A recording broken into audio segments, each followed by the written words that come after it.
Ça fait maintenant 3 ou 4 jours que les réseaux sociaux en Algérie sont déchaînés. Il y a une mobilisation générale autour des deux lanceurs d'alerte qui sont Yassine Benchettah et la journaliste Hajar Zitouni, qui ont été emprisonnés arbitrairement, détenus arbitrairement, torturés, violentés, dénudés, humiliés lors de leur période d'incarcération, pour les punir en guise de représailles contre leur engagement face à la puissante et influente Ibtissam Hamlaoui, la copine de l'ensemble des dirigeants du régime Tebboune, notamment des membres les plus importants de l'entourage d'Abdelmajid Tebboune. Ils ont décidé de fuir et de tout dénoncer. Le régime Tebboune, أنا كما بشار الأسد أنا نقولها لكم رانا وانا نقولها je l'assume وتحمل مسؤوليتي et je responsabilise en personne Abdelmajid Tebboune qui a instauré ces pratiques dictatoriales. Le patron de la gendarmerie, le patron de la police, tous ces hommes-là ont été promus, nommés et choisis par Abdelmajid Tebboune. C'est scandaleux, c'est inhumain, c'est horrible. Et c'est la série de Bachar al-Assad. La série de Bachar al-Assad faisait cela. L'humiliation, le mépris, la torture, la violence, l'agressivité, la brutalité. C'est la dictature de Bachar al-Assad. Nous sommes en train d'assister à la syrianisation de l'Algérie. Et je tire la sonnette d'alarme. Ça fait maintenant 3 ou 4 jours que les réseaux sociaux en Algérie sont déchaînés, les commentaires, les interrogations, les condamnations, les indignations, les dénonciations. Les réseaux sociaux, sur les réseaux sociaux en tout cas, il n'y a pas de mobilisation sur le terrain. D'ailleurs, on en parlera, je pense, dans une autre émission.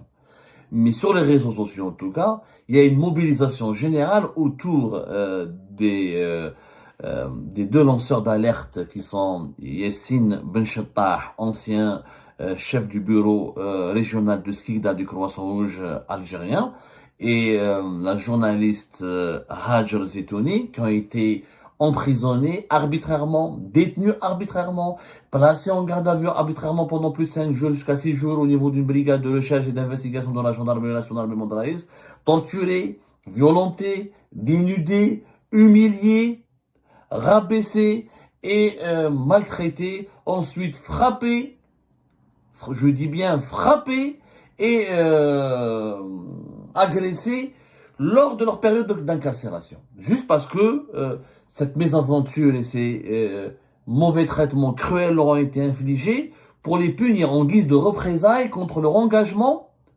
et leur attitude courageuse face à la puissante et influente Ibtissam Hamlaoui, l'ami de Abdelmajid Tebboune et la copine de l'ensemble des dirigeants du régime Tebboune, notamment des membres les plus importants de l'entourage d'Abdelmajid Tebboune. Les réseaux sociaux se sont beaucoup mobilisés autour de ces deux personnalités, de ces deux, de cet Algérien, Hajar Zitouni et Yassine Benchettah, qui sont en fuite, qui sont en cavale, qui ont fui leur domicile pour pouvoir témoigner sur les réseaux sociaux, pour raconter et décrire les horreurs qu'ils ont subies ou qu'on leur a fait subir dans une brigade de la gendarmerie, dans un tribunal, celui de Mondraïs, la brigade de Mondraïs de recherche et d'investigation, et en prison. La prison de Koléa pour Hajar Zitouni et la prison de Borj Boualej et de Bouira pour Yassine Benchettah. Deux personnes qui ont décidé de fuir parce que Ibtissam Hamlaoui a actionné une nouvelle fois, alors qu'ils avaient déjà purgé une première peine de prison, plus de 6 mois en prison pour les deux. Et Ibtissam Hamlaoui a encore une fois actionné la brigade de recherche de Mondraïs et le tribunal de Mondraïs pour leur coller d'autres inculpations qui pourraient leur valoir un très long séjour, cette fois-ci en prison. Ils ont décidé de fuir et de tout dénoncer. Ils ont eu le courage de dénoncer ce que d'autres n'ont pas voulu, ou n'ont pas su, ou n'ont pas voulu, ou n'ont pas pu dénoncer. Malheureusement, la torture, ces dernières années, ces derniers temps, la torture, l'usage de la torture, pour faire des faux aveux, des faux aveux, ou des aveux mensongers, pour arracher des aveux mensongers à des activistes politiques, à des militants, ou à des lanceurs d'alerte, ou à des journalistes, l'usage de la torture, il est devenu abusif. Je dis pas abusif, c'est un abus, la torture est un abus en soi. Il est en train il est en train de se généraliser, malheureusement, en Algérie. Il y a eu un autre cas. Bien avant Hajar Zitouni et, comment il s'appelle, Yassine Benchettah, il s'agit de Ali Amri, qui est un syndicaliste, président du syndicat national des fonctionnaires de la culture et de l'art, C'est un syndicat national. Je sais même pas si on peut le qualifier d'autonome. En tout cas, un syndicat reconnu par les autorités algériennes, le syndicat national des fonctionnaires de la culture et de l'art. Récemment, monsieur Ali Mamri, il a été condamné à 15 ans de prison ferme. Alors que c'est un syndicaliste qui militait, je dis bien qui militait, pour les droits syndicaux, etc., des travailleurs du secteur de la culture. Pourquoi 15 ans de prison ferme? 15 ans de prison ferme parce que Ali Mamri, quand il a été arrêté par les services de sécurité, cette fois c'était la police nationale et non pas la gendarmerie nationale, ils auraient trouvé, c'est ce on l'a accusé d'être en contact, d'avoir entretenu des contacts avec des agents subversifs basés à l'étranger. En réalité, ce sont des opposants algériens établis à l'étranger, qui sont des cyberactivistes algériens établis à l'étranger et qui dénoncent Abdelmajid Tebboune et ses dirigeants et son régime et qui dénoncent ces scandales, ces dérives et ces dérapages. Ali Mamri, 15 ans de prison ferme. C'était lors de un procès qui a eu lieu récemment en première instance au tribunal d'Oum el-Bouaghi, à l'est du pays. Il a été condamné à 15 ans de prison ferme uniquement pour avoir exercé son droit à la liberté d'association et d'expression dans le cadre de ses activités syndicales, en défendant publiquement les droits humains et lors de communications privées avec des militants exilés qui contenaient des informations concernant des mesures de représailles et de restrictions contre des syndicats considérés comme classés par les autorités. Ça, c'est le communiqué de Amnesty International. Amnesty International, je vous montre, ils ont fait un communiqué le 31 octobre dernier, le jour même où le scandale d'Ibtissam Hamlaoui avait éclaté, parce que le 31 octobre, rappelez-vous, c'était le jour de l'incarcération de l'écrivain, la poétesse et éditrice Salima Melizi et de Mariam Azeri pour un commentaire sur Facebook contre Ibtissam Hamlaoui. Ce jour même, Amnesty International on fait un communiqué, tout un long communiqué, dans lequel l'organisation très prestigieuse, et qu'on le veuille ou non crédible, même si elle n'est pas du tout aimée par le régime algérien, ils ont fait tout un communiqué concernant ce syndicaliste, Ali Mamri. Nadège Lahmar, qui est chercheuse sur l'Algérie Amnesty International, c'est elle qui a déploré dans ce communiqué, elle a raconté son histoire. وهضرت كيفاش comment ça se fait etc. هاولك le communiqué, je vous le montre. هاولك علي معمري.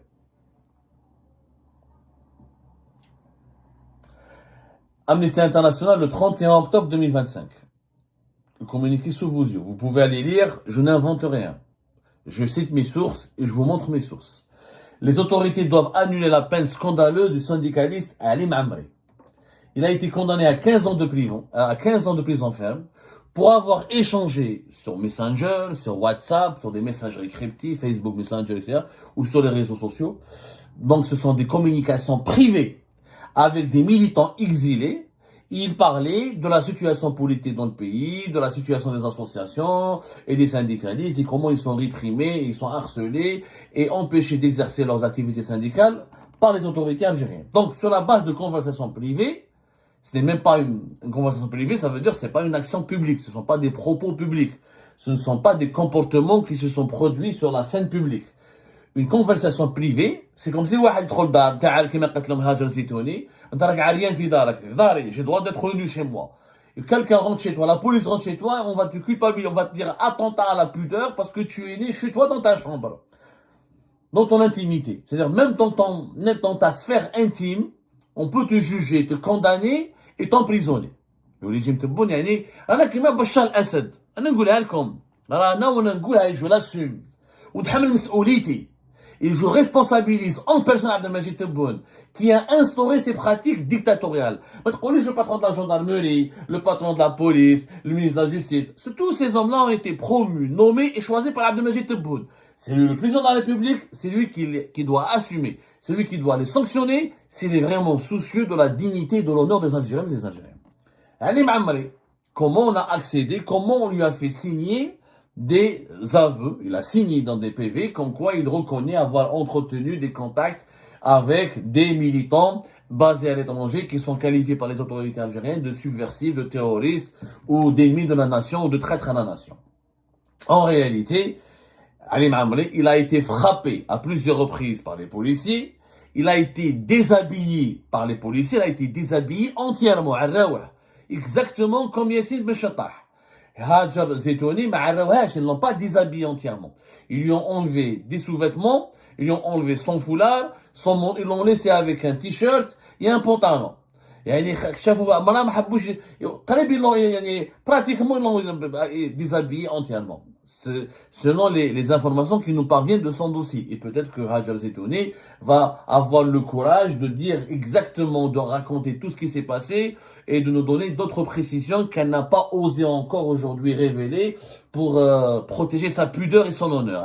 Comme la question de la nudité du corps, le rapport à l'intimité au corps et à la sexualité. Et c'est quelque chose de très pudique dans notre pays. Elle est entourée de tabous. Et Ali Mamri, il lui-même l'a dit à Amnesty International. Il a été frappé par les policiers. Il a été déshabillé entièrement par les policiers pour être forcé à reconnaître son implication dans des actions illégales. Et les autorités judiciaires du tribunal d'Oum el-Bouakhi se sont appuyées sur ces aveux forcés obtenus à travers et par la torture pour le condamner à la prison ferme. C'est extrêmement dangereux. Amnesty International, c'est pas dangereux, c'est scandaleux. C'est inhumain, c'est horrible. Et c'est la série de Bachar al-Assad. La série de Bachar al-Assad faisait cela. Elle torturait, elle déshabillait, elle forçait des aveux arrachés sur la torture, des aveux forcés, l'humiliation, le mépris, la torture, la violence, l'agressivité, la brutalité. C'est la dictature de Bachar al-Assad. Exactement. L'Algérie, encore une fois, n'a jamais été la Suisse, n'a jamais été un pays exemplaire en matière de préservation des droits humains les plus élémentaires. Il y a eu des cas de torture, il y a eu un recours abusif et systématique à la torture durant les années 90, durant la décennie noire, c'était que la lutte contre le terrorisme, il y a eu beaucoup de dérapages, mais depuis la fin des années 90, il y a eu énormément d'efforts qui ont été fournis pour moraliser le fonctionnement des services de sécurité et pour imposer le respect des droits de l'homme. Il y a eu même des formations, il y a même eu on avait la Ligue algérienne de défense des droits de l'homme, on avait des ONG internationales, qui étaient présentes sur le territoire algérien. Les autorités algériennes durant l'époque de Bouteflika ont fait énormément d'efforts, même s'il y a eu encore des bavures, des dérapages et des délits. Le problème, c'est que depuis maintenant 3-4 ans, avec l'arrivée et l'instauration du régime Tebboune, nous sommes en train d'assister à une généralisation de la torture, des violences, des gardes à vue musclés, des interrogatoires agressifs et musclés. Si vous voyez ce que je veux dire, on frappe les suspects, on les déshabille, on les force à reconnaître des aveux. On a vu on a bien vu, on a eu les mêmes témoignages et les mêmes informations qui ont été communiquées par les suspects, par les personnes qui ont été emprisonnées, par les témoins de l'affaire de Saïda Narza. L'année dernière, en été 2024. Cette année, il y a eu donc Yassine Ben Chattah du Croissant Rouge algérien et sa collègue Hajar Zetouni du Croissant Rouge algérien. Et maintenant, nous avons un syndicaliste, Ali Mamri, qui condamne et qui dénonce, qui condamne pas, il n'a pas de pouvoir pour condamner, mais qui dénonce et qui révèle des sévices, des maltraitances et des actes de torture. Amnesty International a fait un communiqué là-dessus, un communiqué qu'elle a diffusé à les chaînes internationales. Elle dénonce une parodie de justice et un mépris de l'état de droit qui doivent cesser. Nous appelons les autorités algériennes à libérer Ali Mamri, qui est emprisonné immédiatement et sans condition, et à annuler sa condamnation terriblement injuste. Elles doivent en outre mener dans les meilleurs délais une enquête approfondie, indépendante, impartiale, transparente et efficace sur les allégations de torture et d'autres mauvais traitements formulés par Ali Mamri et traduire en justice toute personne soupçonnée d'être responsable de ces actes. Cette affaire, elle s'est produite le 29 octobre. Le 29 octobre, après 7 mois de détention provisoire arbitraire, Ali Mamri a été déclaré coupable de plusieurs chefs d'accusation, apologie du terrorisme, diffusion d'informations classées. Quelle apologie? On l'a jugé sur la base de conversations privées dans son téléphone avec des cyberactivistes ou des activistes basés à l'étranger. une conversation privée, elle devient une apologie du terrorisme, et certainement on l'a frappé, on l'a torturé pour qu'il donne les codes de son téléphone. C'est comme ça que les services de sécurité travaillent. Ils forcent, ils frappent, ils violentent, ils torturent des gens pour les forcer à obtenir les codes de leur téléphone, pour accéder à leur téléphone, à leur smartphone, et ensuite leur faire signer des aveux pour ensuite les inculper et les envoyer en prison.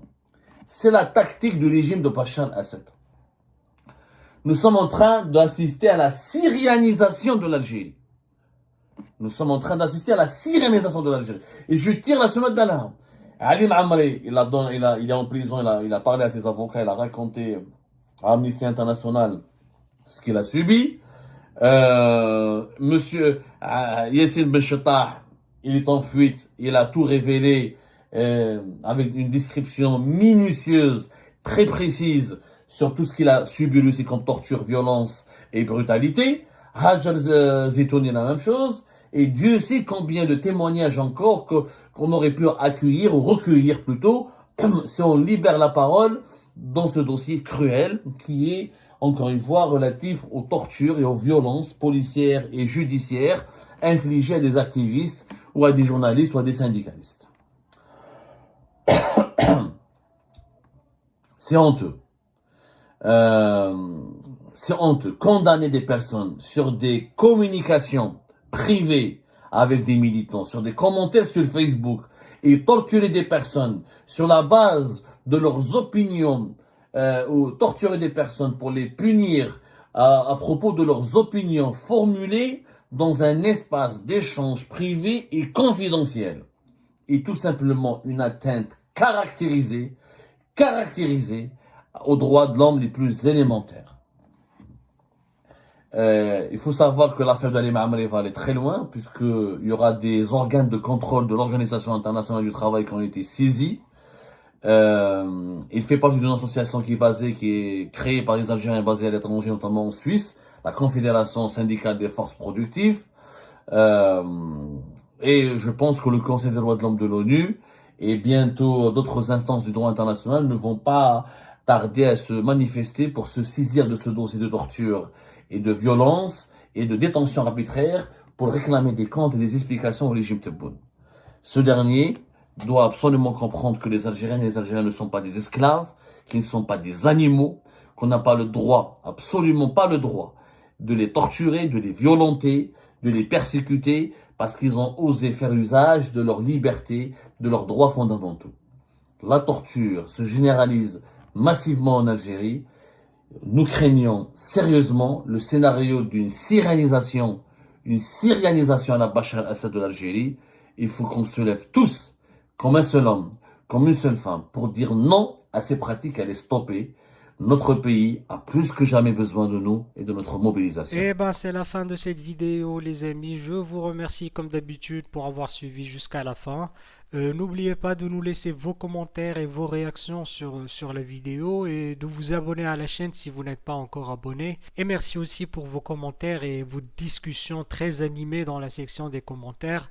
Donc, vous n'oubliez jamais de décortiquer bien un sujet sur tous les points qui ont été abordés dans la vidéo et ça fait vraiment plaisir moi-même je ne fais pas de commentaires, je m'appuie sur vous pour que vous puissiez bien expliquer les choses et en faire des discussions civilisées et dans tout le respect possible. Donc voilà, merci beaucoup et à la prochaine dans une nouvelle vidéo. Au revoir.